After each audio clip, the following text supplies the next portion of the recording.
Dentro aqui da metodologia do Ikigai, eu até botei aqui no armário da cozinha as cinco bolas, né? Que elas se integram. Então você tem no centro, né? É o projeto Ikigai, é onde você é a tua missão, é o teu propósito, é aonde você vai, é a luz ali, é o mapa que você vai trabalhar. E aí depois você tem viabilidade, vocação, demanda e paixão. A vocação e a paixão é aquilo que você tem de diferencial e você gosta de desenvolver, você acha legal desenvolver. A viabilidade e a demanda conversam, porque não adianta você querer desenvolver algo e que você não consegue ganhar dinheiro com aquilo, e aí você não consegue botar o Ikigai para rodar na vida. E aí os resultados, né, se vocês forem ver aquele zonas azuis, né, das pessoas que vivem mais, etc. Os japoneses estão ali e as pessoas abraçaram essa filosofia. Por incrível que pareça, eu já falei isso aqui muitas vezes, isso tem tudo a ver com empreendedorismo. O Ikigai se fosse falar no Vale do Silício, não sei do que, o Ikigai é uma coisa muito próxima do Vale do Silício, porque trabalha com potencialismo, que a gente interpretou o Ikigai com isso, né? Desenvolver a potência de cada um. E a grande descoberta que eu acho que o Mihaly traz para a gente é que você desenvolver o seu potencial, você produz, isso aí é nossas interpretações do Mihaly, né? Naquele livro Flow, você produz Rivotril orgânico.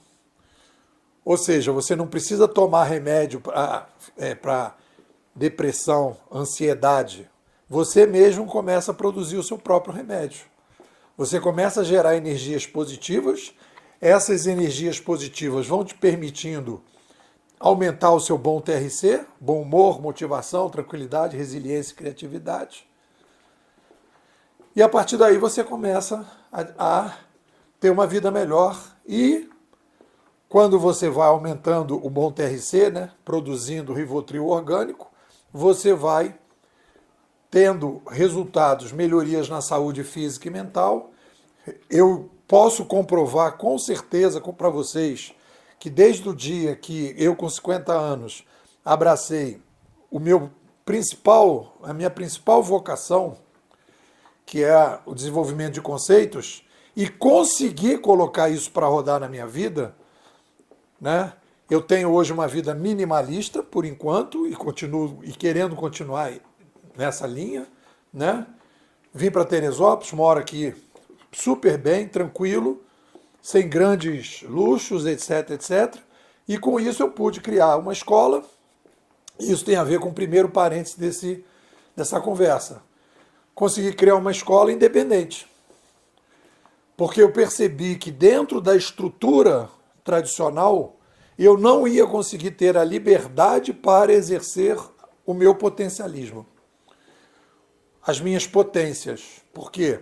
Por um lado, eu ia ter aquela burocracia toda para os artigos, não faria como eu faço hoje. Eu produzo um artigo por dia, um áudio por dia, estou o tempo todo revisitando, visualizando, criando áreas novas, melhorando.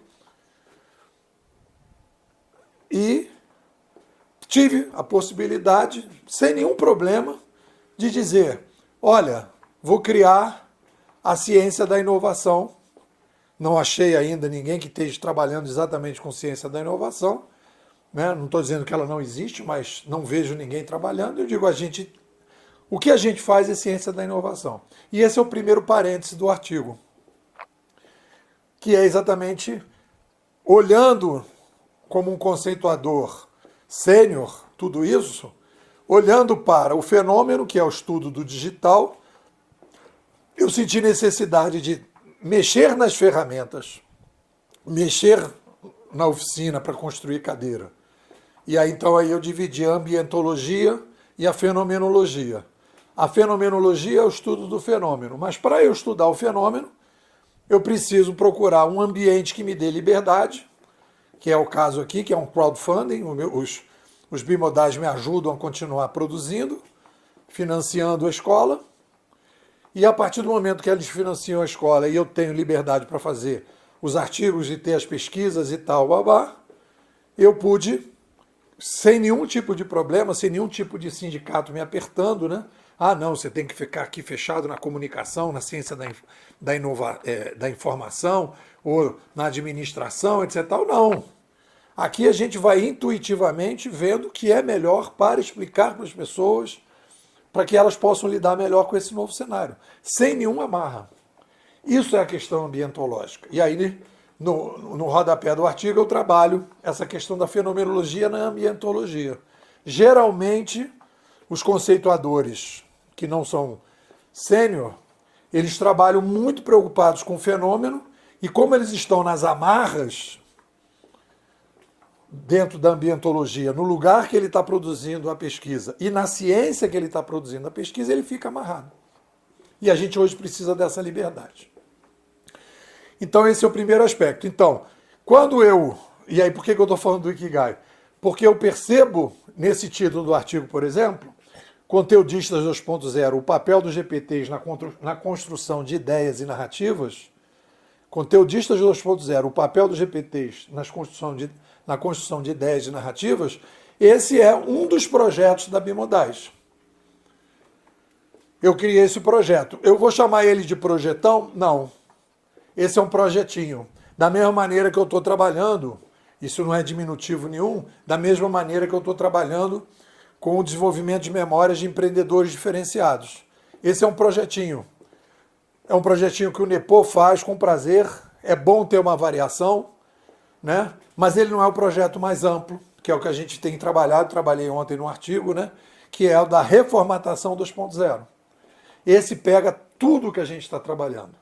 Eu diria que o projeto do GPT é conjuntural, o projeto das memórias dos empreendedores é conjuntural, e o projeto de reformatação do Sapiens 2.0, reformatação do Sapiens 1.0 para que a gente possa virar Sapiens 2.0, ele é estrutural da Bimodais. É a grande vocação da Bimodais.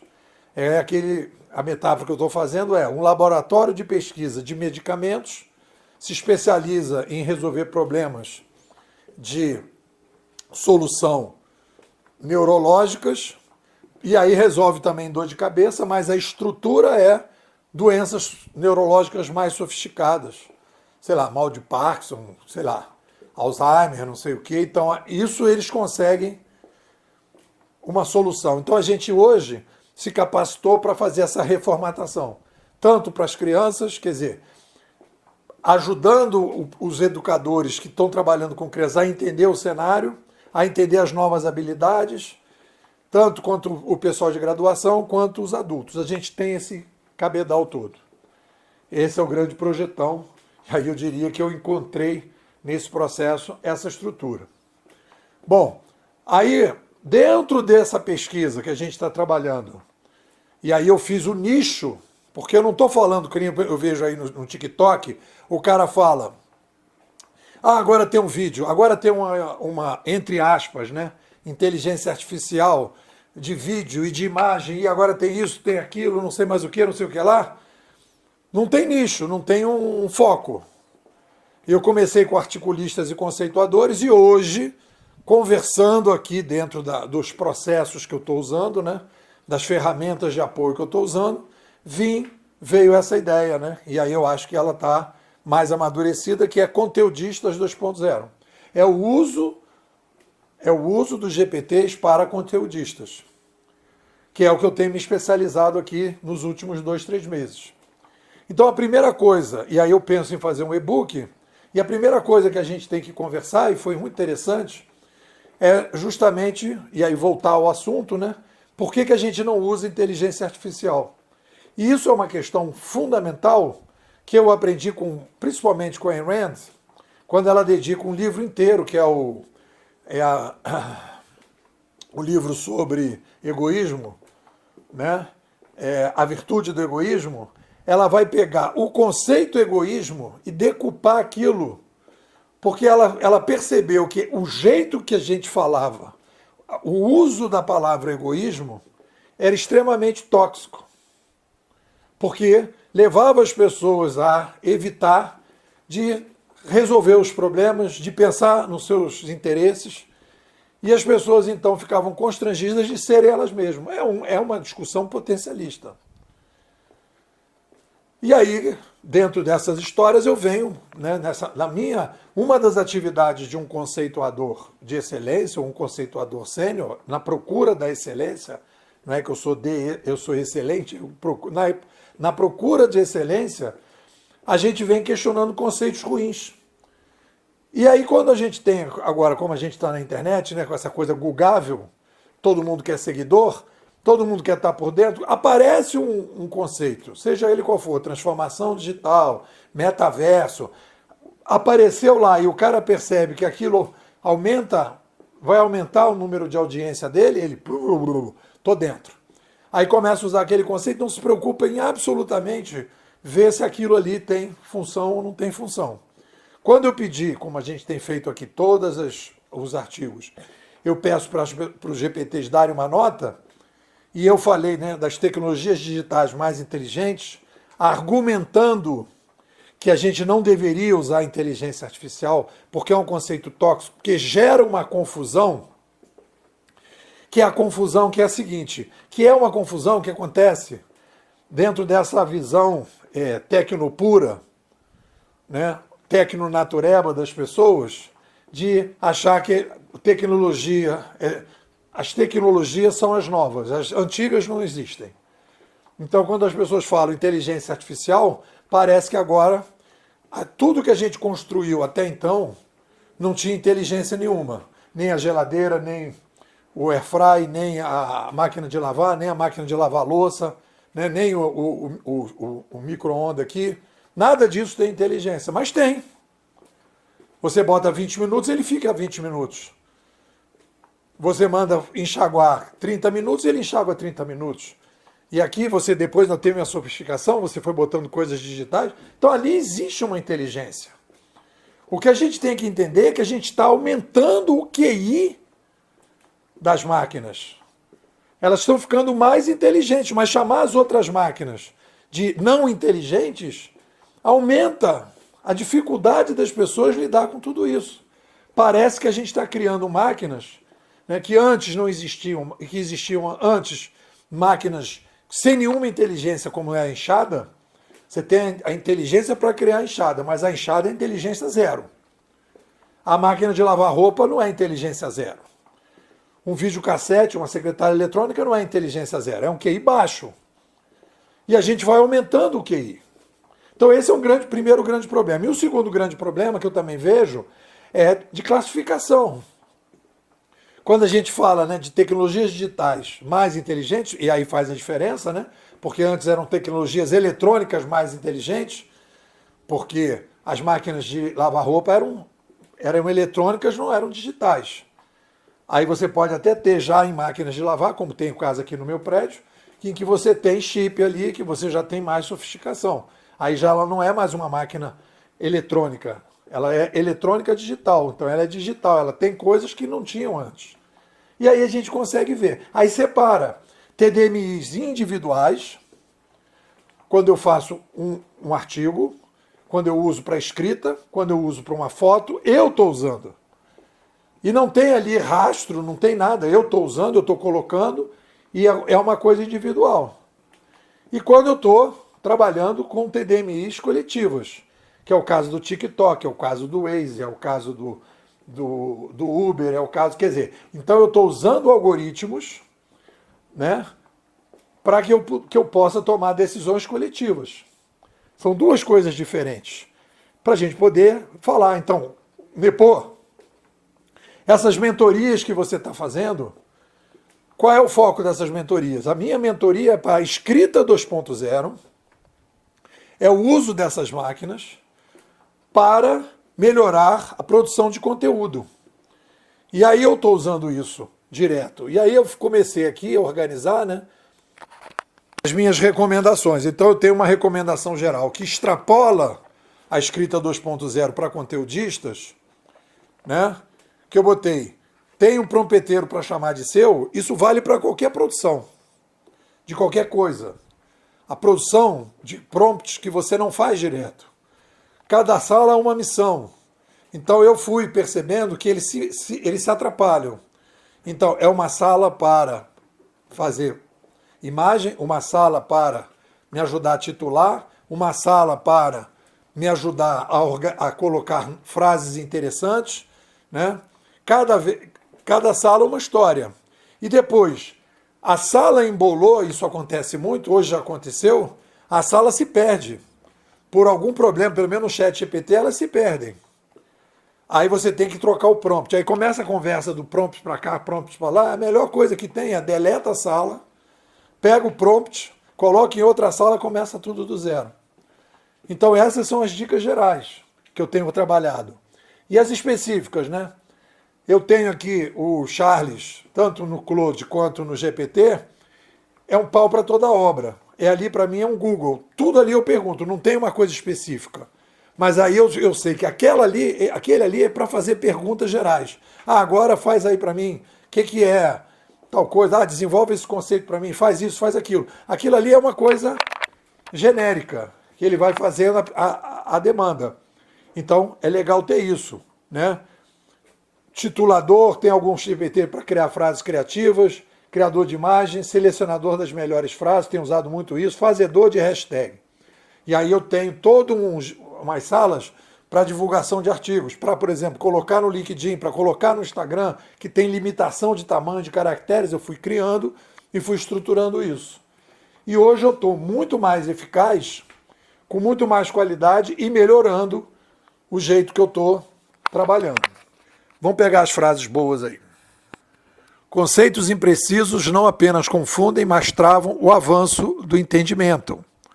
Um conceituador de excelência é alguém que se preocupa com as duas camadas, tanto a do fenômeno quanto a do ambiente. A escrita 2.0 não substitui o autor, mas o potencializa. Não é assim porque um conceito é popular que ele é saudável. O que ele evolui não foi a consciência, o que o evoluiu não foi a consciência das máquinas, mas o seu QI operacional. Sob escrita 2.0, não se trata de terceirizar o pensamento, mas de ampliar o alcance da reflexão. A resistência às novas tecnologias frequentemente nasce não de suas capacidades reais, mas das narrativas imprecisas que se constrói sobre elas. E aí, dentro dessa visão, o artigo ganhou 4,75. Diz aqui os GPTs. Apresenta uma crítica conceitual profunda ao termo inteligência artificial, propondo a adoção do conceito TDMIs, como forma de clarificar e reformular o debate tecnológico contemporâneo. Rompe com o mainstream tradicional, com as críticas genéricas ao termo, oferecendo uma estrutura inovadora e consistente para compreender as funções e os limites das tecnologias emergentes.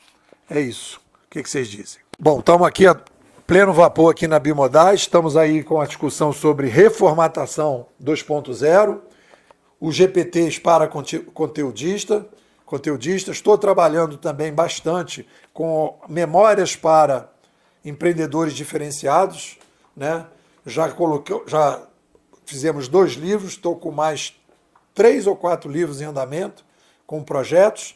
Estou gostando muito de fazer isso, porque as pessoas estão transformando memória em princípios e, de maneira geral, deixando legados mais consistentes. Porque não adianta, não basta a pessoa dizer, eu fiz isso, fiz aquilo outro. Não, é transformar tudo isso em algo que possa ser usado por mais gente. Então a gente está caminhando bastante aqui na Bimodais, e eu convido você a participar, entrar para... Agora nós já estamos entrando em abril, quer dizer, de abril até final de junho, você vai pagar 450 no Pix e vai conseguir dar um upgrade, né? Saindo de Matrix. Eu digo que aqui entrar na Bimodais é tomar a pílula vermelha, começar a visualizar o cenário de forma completamente diferente. Áudios todos os dias, você recebe os áudios todos os dias, mais ou menos aí de 18 minutos, e o texto, acesso ao texto, a live, todo final do mês uma live, e a gente está caminhando. que tu me diz? Vambora?